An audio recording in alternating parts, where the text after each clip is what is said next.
नमस्कार साथियों, कैसे हैं आप लोग। आशा करते हैं बढ़िया होंगे। अभी हाल फिलहाल में चर्चा का विषय बना हुआ है नॉर्मलाइजेशन।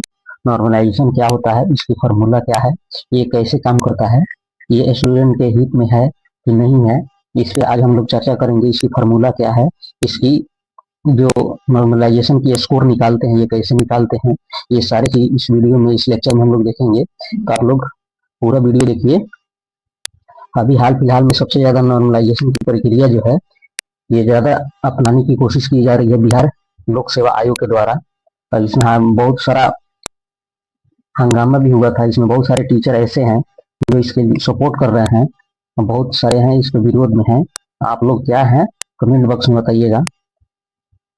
तो देखते हैं, ये हमेशा कभी ना कभी चर्चा में आते ही रहता है किसी न किसी एग्जाम को लेकर के। नॉर्मलाइजेशन क्या है, बहुत सारा इसमें क्वेश्चन आता है कि क्या है, कैसे काम करता है, इसको बढ़िया से समझते हैं हम लोग। सॉरी, नॉर्मलाइजेशन जो है, परीक्षा में एक नॉर्मलाइजेशन की प्रक्रिया होती है जिसका उपयोग तब किया जाता है जब एक ही परीक्षा में विभिन्न शिफ्ट या दिनों पर आयोजित हो और हर शिफ्ट के पेपर का कठिनाई स्तर अलग अलग होता है। इसके तहत अलग अलग शिफ्ट के कठिनाई स्तर में हुए अंतर को बराबर किया जाता है ताकि सभी उम्मीदवारों के साथ न्याय हो सके। तो दोस्तों, नॉर्मलाइजेशन क्या है, नॉर्मलाइजेशन एक प्रक्रिया है, एक प्रक्रिया के तहत ये काम करती है। नॉर्मलाइजेशन प्रक्रिया में विभिन्न शिफ्ट की कठिनाइयों में जो जो शिफ्ट में कठिन कठिन प्रश्न आते हैं उनमें अंतर को कम करने के लिए सांख्यिकी विधि का प्रयोग किया जाता है। अब इस सांख्यिकी विधि कैसे प्रयोग की जाती है इसको हम लोग चर्चा कर लेते हैं। सबसे पहले देखते हैं कि कोई भी आयोग हो, खासकर अभी बीपीएससी की बात करें तो बीपीएससी बढ़िया से क्वेश्चन, तो एक तो पहले की 150 क्वेश्चन बढ़िया सेट नहीं करती है। यही कारण है कि बीपीएससी को 67 बीपीएससी तक, यानी 68 बीपीएससी तक वो ऑप्शन ई रखा।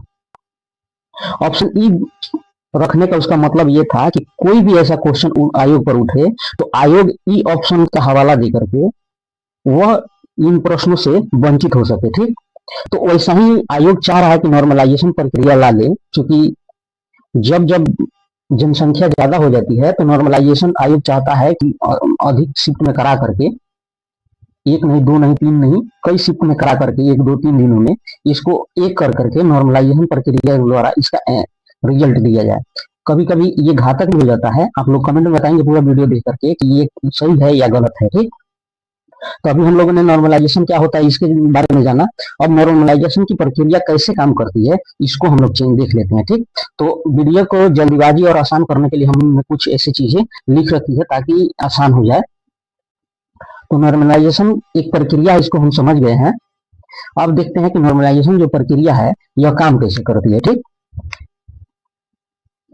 तो सबसे पहले नॉर्मलाइजेशन में क्या किया जाता है कि जैसे मान लीजिए कि इस समय लगभग 4,80,000 बीपीएससी में स्टूडेंट फॉर्म फिलअप किए हुए हैं। इसमें से लगभग 3.5 लाख के आसपास बीपीएससी में बैठेंगे। तो अगर ये एग्जाम 2 शिफ्टों में या 3 शिफ्टों में होती है या 4 शिफ्टों में होती है तो 2-2 शिफ्ट करके 2 दिन ले लिया जाएगा।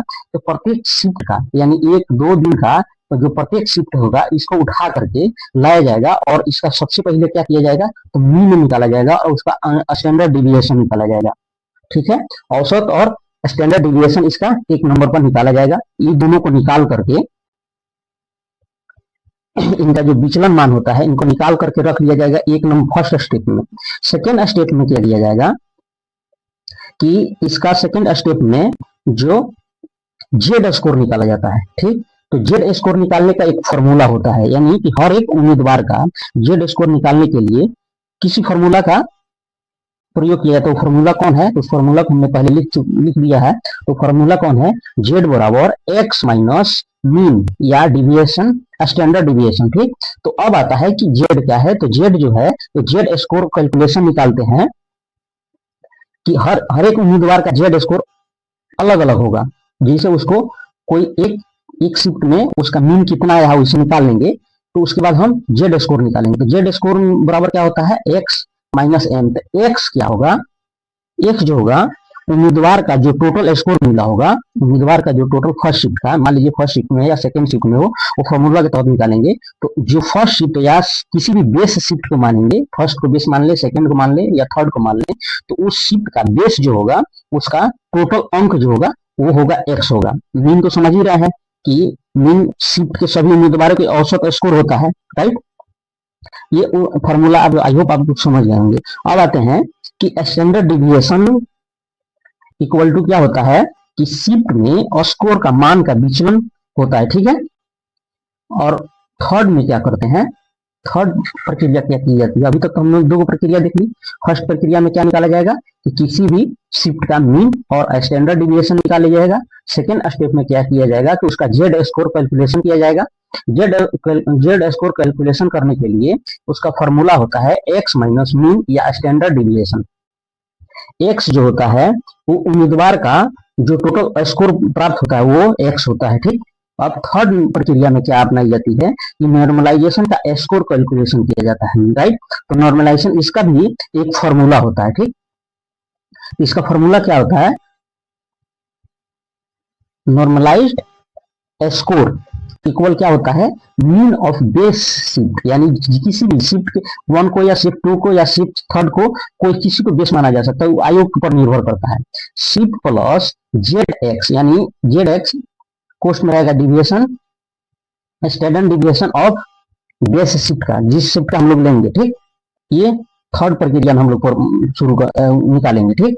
अब इसमें क्या किया जाएगा, ये जो इसको अपनाया कैसे जाएगा, नॉर्मलाइज्ड स्कोर निकालने के लिए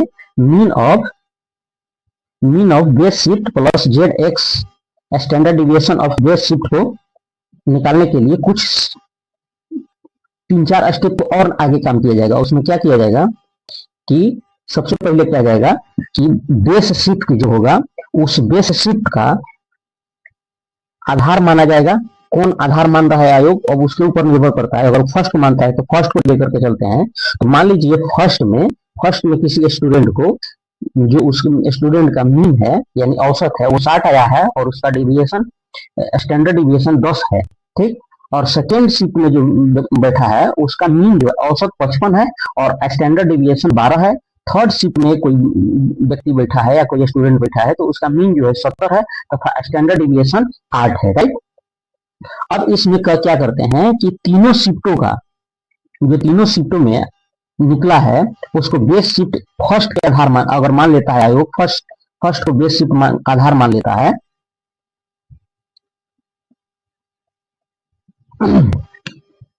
तो अब इसमें किया जाएगा कि बेस शिफ्ट के लिए शिफ्ट एक को अगर आधार आयोग मान लिया है तो जिसका मीन कितना है फर्स्ट में, तो मीन कितना है 60 है और डिविएशन स्कोर कितना है 10 है।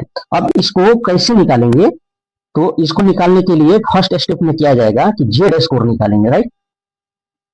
तो जेड स्कोर निकालते हैं यहीं पर, मेन जो फर्स्ट शिफ्ट का बेस में लेकर के चल रहे हैं। तो फर्स्ट शिफ्ट में जो व्यक्ति बैठा है, राइट, उसका कितना है, मीन 60 है और स्टैंडर्ड डिविएशन 10 है। सेकेंड शिफ्ट में अगर कोई व्यक्ति बैठा है उसका जो मीन है कितना है, 65 अंक मिला है। तो उसमें नॉर्मलाइज स्कोर अब कैसे निकालेंगे, सब चीज का निचोड़ अब निकलने जा रहा है कि नॉर्मलाइज स्कोर निकालने के लिए फर्स्ट स्टेप में क्या करेंगे कि जेड स्कोर निकालेंगे, राइट। अब जेड स्कोर निकालने के लिए यहाँ क्या होगा कि जेड इक्वल टू हो जाएगा 65 माइनस 55 जो सेकंड का लेकर के चल रहा है बटा 12 हो जाएगा जो उसका डिविएशन था। अब इसको इक्वल करेंगे तो 0.83 होगा, राइट। अब सेकेंड स्टेप में क्या करते हैं, इस सेकेंड स्टेप में नॉर्मलाइज स्कोर निकालने के लिए सेकंड स्टेप में फर्स्ट जो बेस माने थे उसमें इसको ऐड कर देंगे। तो 60 प्लस 0.3 गुना 10 हो जाएगा, यानी टोटल उसका मान लिया जाए कि फर्स्ट शिफ्ट में बैठने वाला जिसका 60 मीन आया होता, अब उसका टोटल अंक कितना हो गया, तो 68.3 हो गया, राइट। मतलब कि किसी भी शिफ्ट में अब बैठा हुआ है तो अब डिविएशन निकाल करके सबका एक कर दिया जाएगा, राइट। अब आते हैं कि उस उम्मीदवार का जो नॉर्मलाइज स्कोर जो हो गया कितना हो गया, 68.3 हो गया। अब आते हैं कि आप समझ गए होंगे कि नॉर्मल स्कोर कैसे निकालते हैं, एक दो स्टेप करके। अब उसमें आता है कि नॉर्मलाइजेशन से लाभ क्या क्या हो सकता है। तो लाभ तो ज्यादा नहीं हो सकता है, हानि ही ज्यादा होगा। लाभ पर अगर चर्चा कर ले तो नॉर्मलाइजेशन का फायदा होता है कि उस उम्मीदवार को स्कोर एक ही पैमाने पर आ जाता है। इससे किसी शिफ्ट की कठिनाई या सरलता के कारण किसी उम्मीदवार को लाभ या हानि नहीं होती है। राइट। अब आते हैं, बात कर लेते हैं कि उससे नुकसान क्या क्या होने वाला है। सबसे बड़ी बात तो ये हो गया, लाभ के बारे में देख लिए। लाभ में क्या क्या हम लोग देखे कि सभी उम्मीदवारों का स्कोर एक ही पैमाने पर आ जाता है। इससे किसी शिफ्ट की कठिनाई या सरलता के कारण किसी भी उम्मीदवार को लाभ या हानि नहीं होती है। अब इससे नुकसान देख लेते हैं क्या क्या हो जाता है। तो नुकसान ज्यादा है इससे। ठीक, एक नंबर में नुकसान नुकसान क्या हो सकता है कि इसमें सटीकता की कमी होती है। अब किस आधार पर ये नॉर्मलाइजेशन प्रक्रिया अपनाई गई है, इसमें सटीकता बरती गई है कि नहीं बरती गई है। कठिनाई के स्तर पर सभी पहलू कैप्चर नहीं हो पाती है, जिससे कुछ शिफ्ट के स्कोर पूरी तरह से न्यायपूर्ण नहीं हो सकते हैं। राइट। दूसरा का नंबर में क्या हो जाएगा कि जो छोटे सैंपल साइज का प्रभाव इसमें रहता है। कैसे रहता है छोटे सैंपल का? कम उम्मीदवारों वाली शिफ्ट, मान लीजिए कि किसी शिफ्ट में कम उम्मीदवार बैठे हैं, राइट, तो उम्मीदवारी शिफ्टों से अधिक उतार चढ़ाव का स्कोर प्रभावित हो जाता है। थर्ड नंबर में क्या होता है कि विवादास्पद स्कोरिंग हो जाता है। छात्रों को नॉर्मलाइज स्कोर अनुचित लग सकता है, जिससे असंतोष और बढ़ जाएगा। 4 नंबर में क्या हो सकता है, समझने में कठिनाई हो सकती है। सांख्यिकी आधार पर आधारित होने से सभी छात्रों के लिए इसे समझना आसान नहीं होता है। सभी लोग लगभग में कंफ्यूज रहते हैं कि ये प्रक्रिया कौन सी अपनाई गई है, ये कैसी काम करती है, इसमें कठिनाई हो जाती है समझने में। 5वां नंबर में क्या हो जाता है कि आसान कठिनाई का प्रभाव पड़ जाता है। आसान नहीं, सॉरी, असमान असमान जो कठिनाई है उसका प्रभाव पड़ जाता है। यानी मीन और स्टैंडर्ड डिविएशन से सभी कठिन प्रश्नों का प्रभाव ठीक से संतुलित नहीं होता है। राइट। तो आई होप आज हम लोगों ने नॉर्मलाइजेशन प्रक्रिया को समझ लिया है। तो कमेंट में आप लोग बताएंगे कि नॉर्मलाइजेशन प्रक्रिया को अपनाना चाहिए या नहीं अपनाना चाहिए। और ध्यान में रखें कि जब जब डीवाईएसपी या एसडीएम की पोस्ट जब जब अधिक आई है, तब तब कोई ना कोई बखेड़ा शुरू हो ही जाता है आयोग में। अब इसमें क्या ये लोग का चाल क्या रहता है, अब तो ये परिणाम आने पर रहेगा। 14 तारीख या और 15 तारीख को आयोग ने बुलाया है कुछ कोचिंग संस्थापकों को। उसमें कुछ छात्र भी होंगे शामिल। आप लोग भी सम्मिलित होइए और अपनी बात वहां रखिए। आई होप आप सारी प्रक्रिया को समझ गए होंगे। जय हिंद साथियों। वीडियो देखने के लिए धन्यवाद।